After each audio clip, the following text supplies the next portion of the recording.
Eh bien, bonsoir à toutes et à tous et bienvenue à cette séance du Conseil municipal de cette première de l'année 2025 en ce mardi 14 janvier.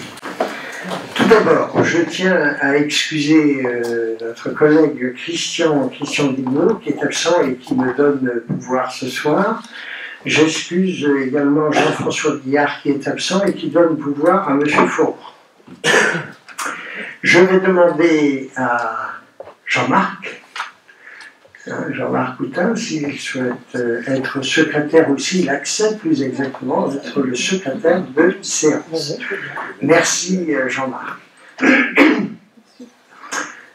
Tout d'abord, nous allons commencer, comme à chaque séance, par l'approbation du procès verbal de la séance du 10 décembre 2024.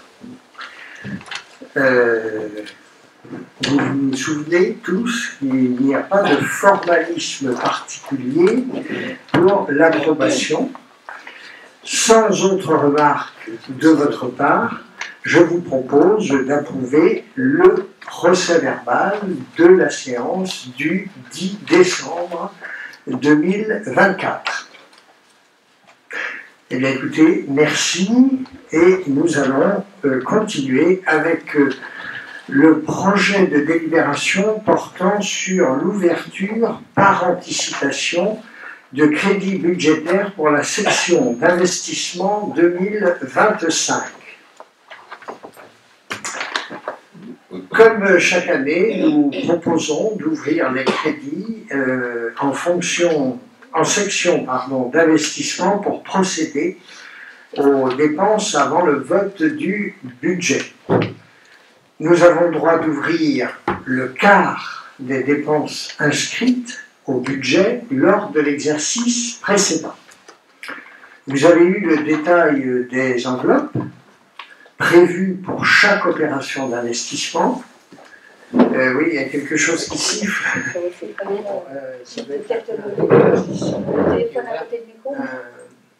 Il n'y en a pas d'ouvert autrement. Autrement, ça doit être un petit. Là, c'est mieux. C'est mieux.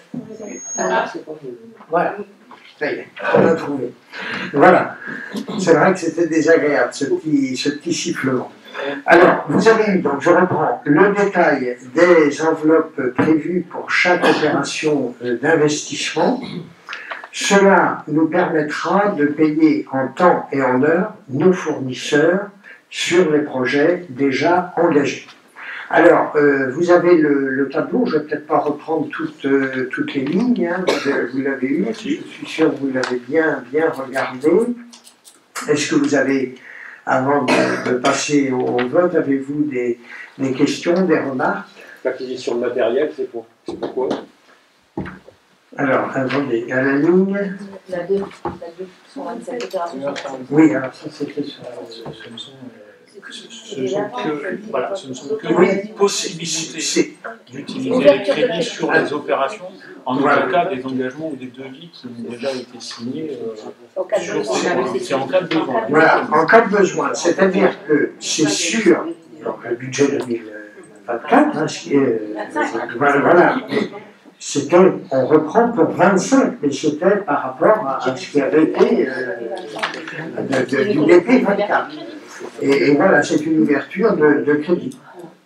C'est du matériel. Comme nous faisons chaque année à la même période. Et le budget, il est prévu pour quand? Le budget, on l'a jusqu'au mois de fin mars, hein, voilà, pour le voter. Alors, approuvez-vous l'ouverture par anticipation de crédits budgétaires pour la section d'investissement en 2025, tel qu'indiqué dans le tableau qui vous a été proposé? Alors, qui est pour? D'accord. Et qui est contre? Qui s'abstient? Donc 3. D'accord, merci. Projet de délibération annuelle d'engagement de garantie à l'agence France locale.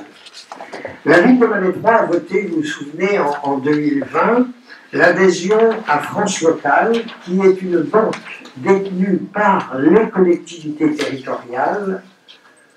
Aujourd'hui, l'agence regroupe près de 800 collectivités. Les statuts prévoient que les adhérents à l'agence s'engagent à fournir une garantie autonome à première demande à hauteur de l'encours de dette de chacun. Nous avons aujourd'hui 2 prêts à l'agence pour un encours total de 439 160 euros 66. Vous avez eu les détails? Non, c'est pas le montant. C'est écrit 445. Ah, vous n'avez pas... C'est 439. 442. C'est M. Le Maire qui a le bon chiffre. Pardon. Voilà. C'est moi qui... On en appelle trop. Voilà. C'est Non. 400. Alors, c'est combien? Alors, c'est 439 160,66 euros 66. Donc, 439 160 euros 66 centimes. Voilà. Le bon chiffre. Vous avez eu le détail alors, de l'engagement dans la convocation. Avez-vous des questions? Donc, vous savez que chaque année, on prend cette même délibération depuis que nous avons les prêts auprès de l'agence France Locale. Alors, s'il n'y a pas de questions, approuvez-vous l'octroi de la garantie de la mairie de Malétroit dans les termes précisés dans votre convocation? D'une part, m'autorisez-vous d'autre part, pendant l'année 2025, à signer le ou les engagements de garantie pris par la mairie de Malétroit, dans les conditions précisées dans votre convocation?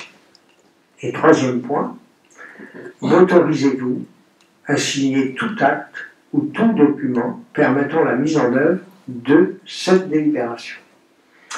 Alors, on va procéder au vote. Qui est pour? Bien écoutez, merci. Et maintenant, nous allons passer au projet de délibération portant validation de l'inventaire des zones humides réalisé par le syndicat mixte du Grand Bassin de l'Oust. Donc, vous savez que dans le cadre de la révision générale de notre plan local d'urbanisme, le fameux PLU, nous avons procédé à la réalisation de l'inventaire des zones humides de la commune. Ce travail d'identification et de cartographie était en effet nécessaire pour être en conformité avec la réglementation du schéma directeur de gestion des eaux du bassin Loire-Bretagne.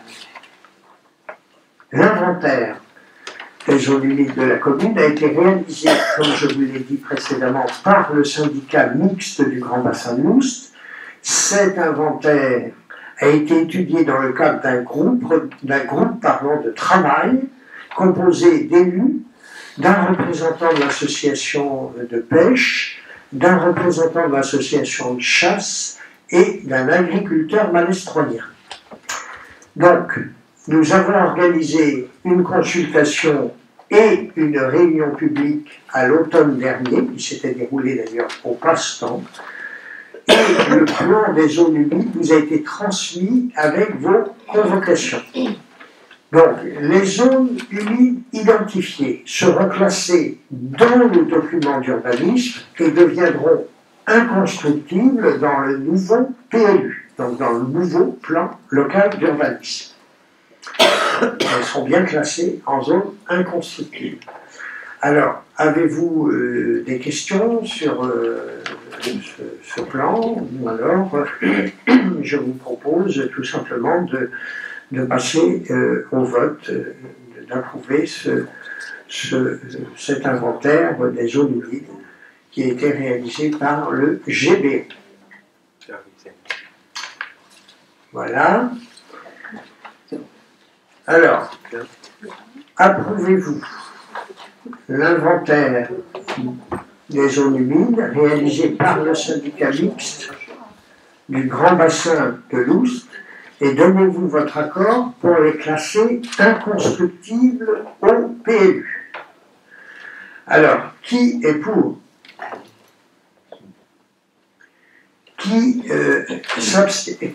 Alors, oui, je reprends. Qui est pour?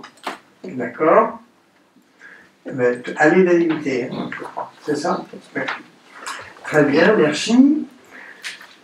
Projet de délibération portant définition des zones d'accélération pour les énergies renouvelables sur le territoire communal. La loi 2023-175 relative à l'accélération de la production d'énergie renouvelable a été publiée le 10 mars 2023. Cette loi vise à encourager le déploiement des énergies renouvelables de tout type sur le territoire. Éolien terrestre, photovoltaïque, méthanisation, hydroélectricité et géothermie.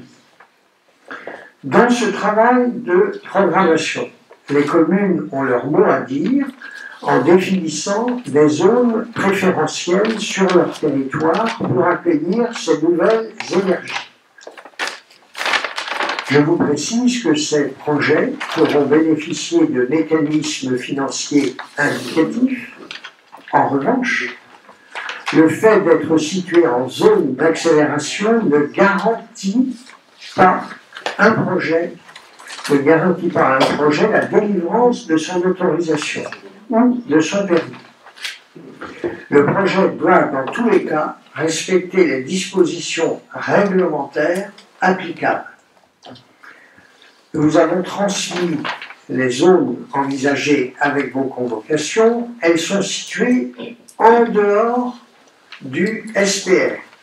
Donc, vous savez que le fameux site patrimonial remarquable, le document, est étalé à peu près sur les trois quarts de la commune, de la ville de Malétroit, puisque vous savez que, je le dis toujours, Malétroit est petit et grand à la fois. C'est-à-dire que nous ne sommes que sur 580 hectares, mais nous avons plus de 430 habitants au kilomètre carré. Donc ce n'est qu'un centre-ville. Donc, comme ce périmètre du SPR, c'est à peu près 3/4 de la surface de la ville de Malétroit, il nous reste très peu d'étendue pour les fameuses zones d'accélération pour les énergies renouvelables. Alors, compte tenu du SPR et de l'importance de la zone paysagère sensible, il est en complément proposé d'interdire les projets éoliens terrestres. Voilà. Bon, par contre, il peut y avoir du photovoltaïque, etc., etc. Ça, c'est normal. Alors, approuvez-vous les zones d'accélération pour les énergies renouvelables telles que présentées pour la commune de Malétroit? Alors, qui est pour? Il faudrait oui, allez-y. Quand même préciser que c'est vraiment pour l'éolien terrestre. Parce que là, si on vote l'accélération, ça veut dire que les photovoltaïques aussi vont être... Ah mais on a précisé, hein, d'interdire que les projets éoliens la déclaration, il faudra bien voilà. que ce soit noté comme ça. C'est ça, mais si, c'est ça, c'est là-dessus. Alors justement, on reprend. Approuvez-vous les zones d'accélération pour les énergies renouvelables telles que présentées pour la commune de Malétroit et d'interdire, on peut le rajouter, les projets éoliens terrestres. Ok? Qui est pour? Bien, écoutez, merci. Projet de délibération portant cession de l'immeuble cadastré. Alors vous l'avez, l'immeuble cadastré AY151, c'est-à-dire appelé l'Hôtel de France, anciennement l'Hôtel de France, à Malétroit. Donc, la ville de Malétroit est propriétaire de l'immeuble cadastré AY151, ancien Hôtel de France, à la suite de la préemption réalisée le 12 mars 2024. La préemption a été réalisée, vous vous souvenez, dans le cadre de notre politique de développement du centre-ville et de préservation du patrimoine. L'objectif était de préserver une ou deux cellules commerciales au rez-de-chaussée et de densifier le centre ancien de Malétroit en créant 2 ou 3 logements dans les étages. Nous avons été sollicités par une personne privée afin d'acquérir le bâtiment. Le projet répond en tout point aux objectifs portés par la municipalité. Il y a donc une belle opportunité de cession pour la ville et pour l'acheteur. Nous intégrons bien entendu des clauses dans l'acte de vente afin de s'assurer du bon déroulé du projet. Je vous en donne lecture. Tout d'abord, dans l'acte figurera la création d'un minimum de 3 logements aux étages du bâtiment. Deuxièmement, préservation de la vocation commerciale du rez-de-chaussée en dehors des aménagements techniques nécessaires au logement dans les étages. Troisième point, obtention d'une autorisation d'urbanisme dans les 12 mois suivant la signature de la vente. Et quatrième point, dépôt d'une déclaration d'ouverture de chantier dans les 18 mois suivant la signature de la vente. Une clause résolutoire sera également prévue en cas de non-respect des engagements. Et le prix de vente serait de 50 000 €. Donc, avez-vous des questions, avez-vous des remarques? Oui, la première question, c'est combien on l'avait acheté, nous? Alors, on l'avait acheté, si vous vous en souvenez, en mars 2024, donc on avait pris la délibération, on a acheté 40 000 €, l'ancien hôtel de France. Donc, on vend 50 000 €. Donc, les futurs acquéreurs sont tout à fait d'accord, on les a rencontrés, on a échangé, etc. Alors, on aimerait savoir qui sont les futurs acquéreurs. Ah, alors là, je ne peux pas vous le dire ce soir au conseil municipal, puisque ce n'est pas encore signé. Et donc, mais par contre, les futurs acquéreurs, ce sont des personnes qui sont tout à fait sérieux et qui ont un projet tout à fait agréable et important pour le développement aussi de Malétroit. Si je passe en mairie demain, vous me donnerez le nom? Ah ben oui, mais je ne vais pas le divulguer comme ça ce soir. Voilà. Et voilà. Ensuite, pourquoi c'est pas nous qui portons le projet? On aurait pu porter le projet. Alors je viens de m'expliquer. Bah oui, mais on aurait fait la même chose, on mettait un budget annexe. C'est-à-dire que, à partir du moment où on a un privé qui est prêt à faire exactement la même chose que nous et qui souhaite avoir absolument cet emplacement-là pour développer une activité qui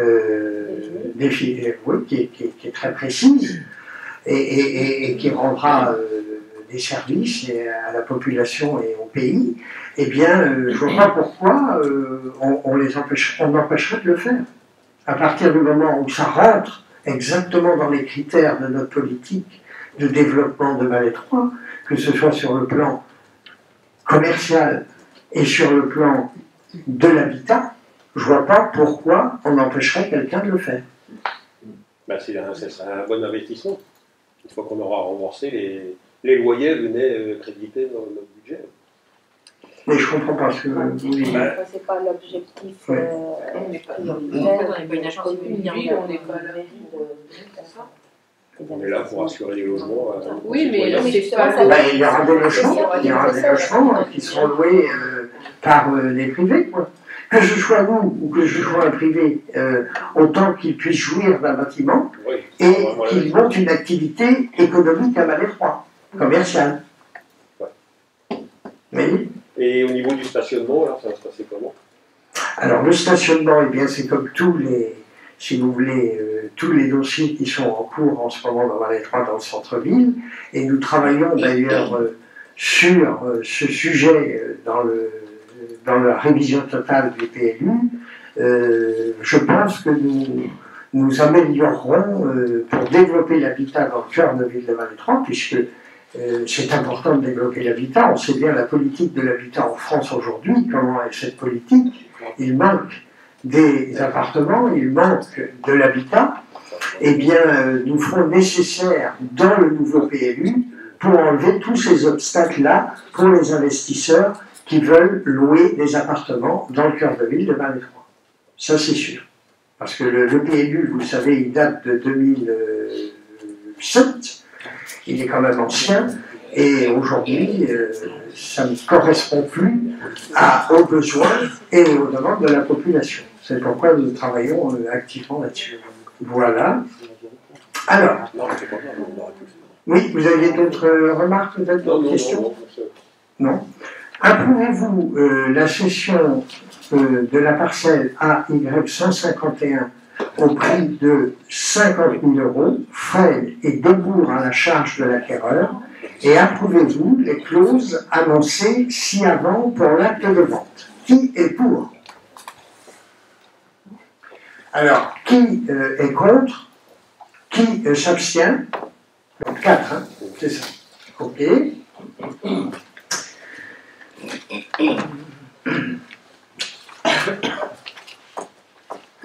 Alors, projet de délibération portant création de l'emploi fonctionnel de directeur général des services de Val-de-Trois. Vous le savez sûrement, autour de cette table, notre directeur général ici présent à mes côtés des services va bientôt nous quitter pour une nouvelle aventure professionnelle à la mairie de Séné. C'est le futur directeur général de la mairie de Séné. C'est une belle prose. Il nous faut donc nous organiser pour procéder à son remplacement. C'est un poste très important pour une collectivité compte tenu de la complexité administrative dans laquelle nous devons travailler et devant les difficultés budgétaires auxquelles nous devons tous faire face. La confiance entre les élus, et bien évidemment le maire, est primordiale sur ce poste pour la fluidité des échanges et la mise en œuvre des projets. C'est pourquoi je vous propose de doter la commune d'un emploi fonctionnel de directeur général des services qui aura pour mission de diriger, sous l'autorité du maire, l'ensemble des services et d'en coordonner l'organisation. Il s'agira d'un poste à temps complet à compter du 1er février 2025. Cet emploi pourra être pourvu par un fonctionnaire titulaire relevant du cadre d'emploi, des attachés ou du cadre d'emploi des ingénieurs territoriaux ou par le recrutement par voie de détachement d'un fonctionnaire de catégorie A, de la fonction publique d'État ou de la fonction publique hospitalière. Alors, voilà, avez-vous des questions, des remarques? Il va y avoir un cabinet de recrutement ou vous allez créer une commission pour recruter? Non, c'est comme on a l'habitude de recruter, on recrute par nous-mêmes. C'est ce qu'on fait déjà depuis des années. Vous avez déjà des personnes ou des entretiens? Non, on va lancer le recrutement. Voilà. D'accord. Donc, au 1er février, c'est... Voilà. Voilà. Pardon? Non, il ne part pas le 1er février. Non, il ne part pas le 1er février. Voilà, on recrute, on va recruter. Le départ, du coup, le départ est prévu vers la mi-mars. C'est ça. Donc il y aura un tuilage, en fait, entre voilà. deux personnes. C'est ça, voilà. Approuvez-vous la création de l'emploi fonctionnel de directeur général des services de Val-de-Trois? Qui est pour? Écoutez, à l'unanimité, je vous remercie. Alors, pour la délibération, projet de délibération portant modification du poste de responsable des services techniques dans les cadres d'emploi des techniciens et ingénieurs.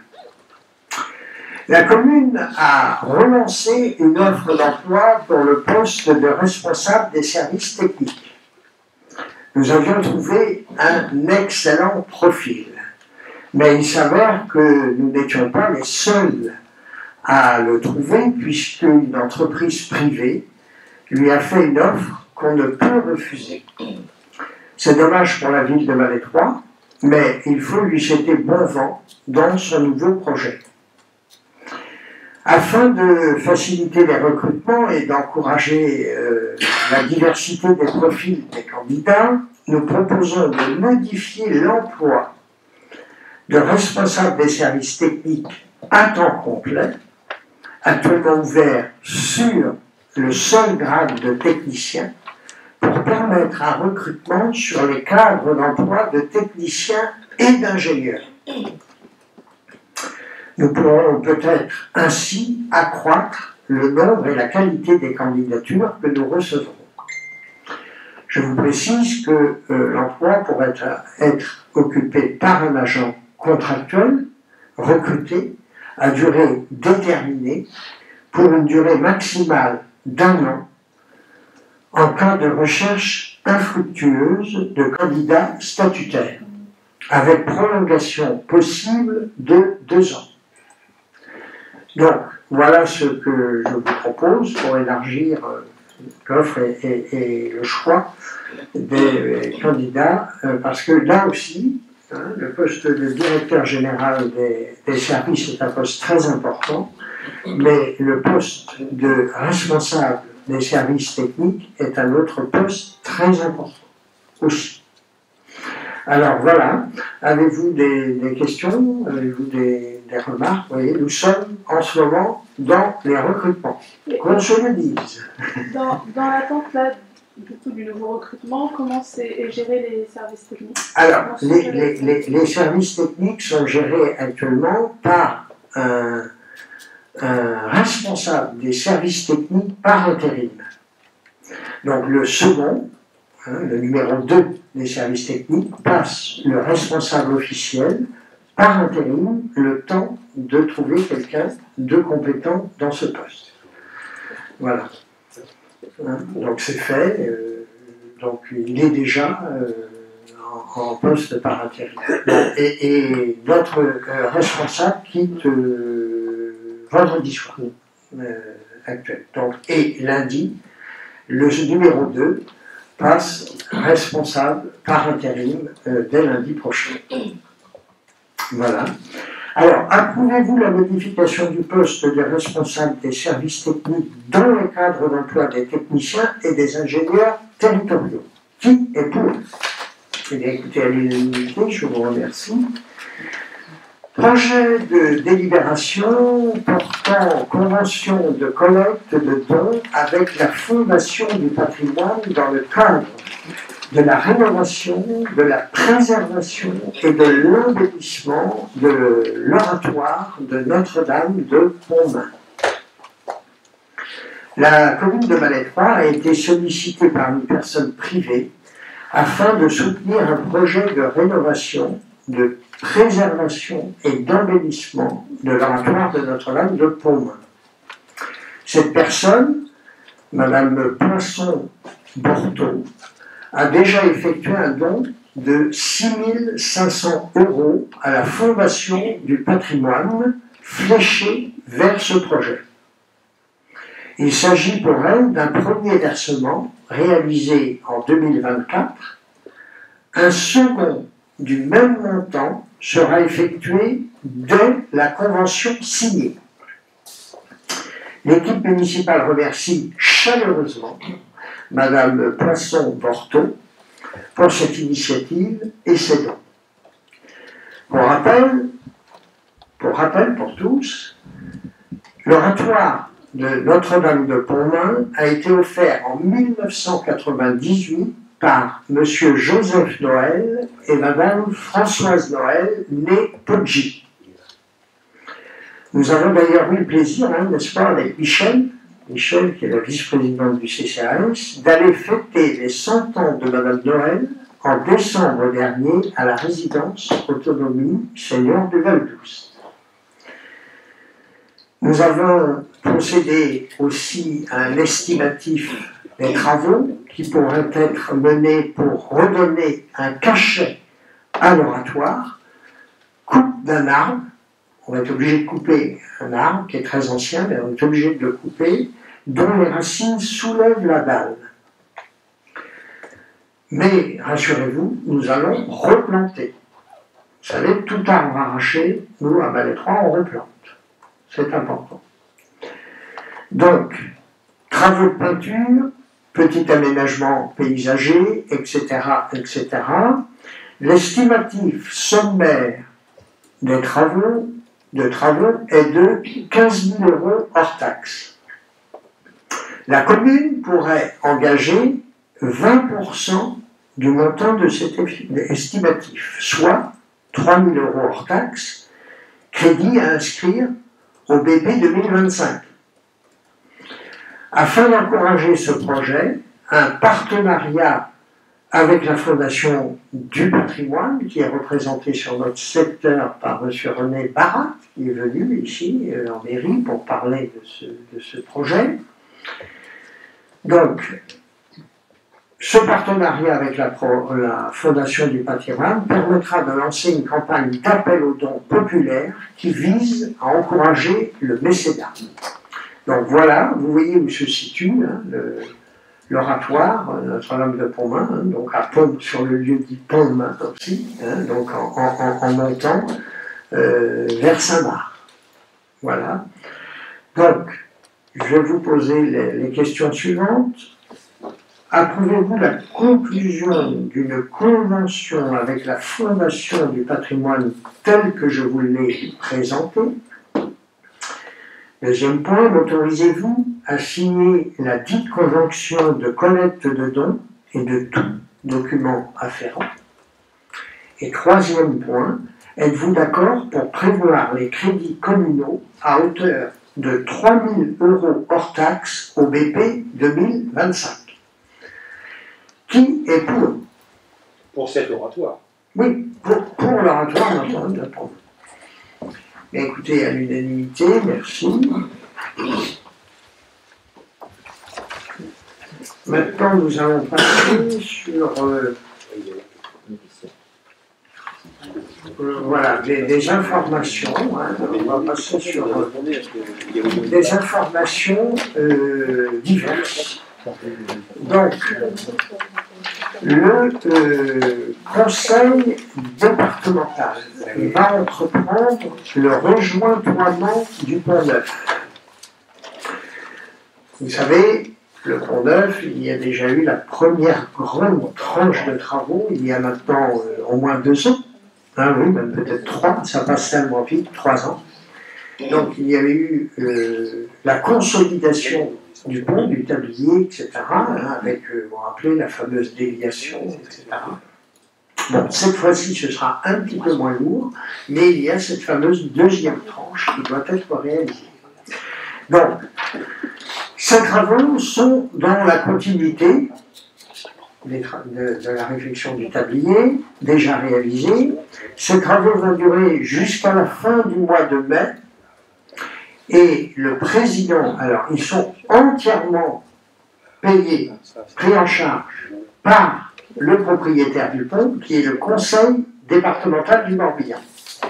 Cependant, le président de la région Bretagne, Loïc Chenet-Gérard, a pris un arrêté interdisant l'accès sur le chemin du halage passant sous le pont. Une déviation pour tous les piétons et cyclistes, une déviation sera mise en place pour les promeneurs, etc. Jusqu'à fin mai.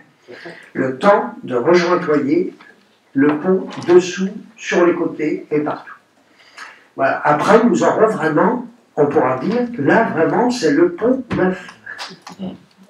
Il est déjà appelé comme ça, mais là, ce sera la réalité. Il est reparti pour plusieurs décennies. Hein. Et en plus, c'est important parce que c'était des travaux extrêmement importants de consolidation du pont, puisque vous vous souvenez, lors des grandes inondations de 2014, ce pont avait été lesté par des tonnes de parpaings. Donc là, aujourd'hui, il est bien refait. Donc, on souhaitait que nous n'ayons plus d'inondations. Et ça, c'est moins sûr. Je vous communique également quelques informations concernant l'hôtel de ville. Nous tiendrons la commission d'appel d'offres. Vous avez reçu le document, la convocation, l'appel d'offres, mercredi 22 janvier prochain, pour tous les lots n'ayant pas été infructueux. Enfin, je souhaite vous informer des derniers chiffres du recensement de l'INSEE. La population municipale en vigueur au 1er janvier 2025 est de 2533 habitants. Nous avons gagné 22 habitants depuis l'an dernier. Et nous pouvons nous féliciter d'avoir connu 52 naissances sur les 4 dernières années à Val-et-Trois. Nous accueillons donc des jeunes ménages et c'est bien évidemment positif pour Val-et-Trois. Donc voilà ce que je voulais vous communiquer comme informations diverses. Voilà. Eh bien, écoutez, sur ces paroles, eh bien, écoutez, je vais vous souhaiter à toutes et à tous une excellente soirée. Et puis, un prochain conseil municipal. Bonne soirée à vous. Et à nouveau, bonne et heureuse année et bonne santé à tous. Merci.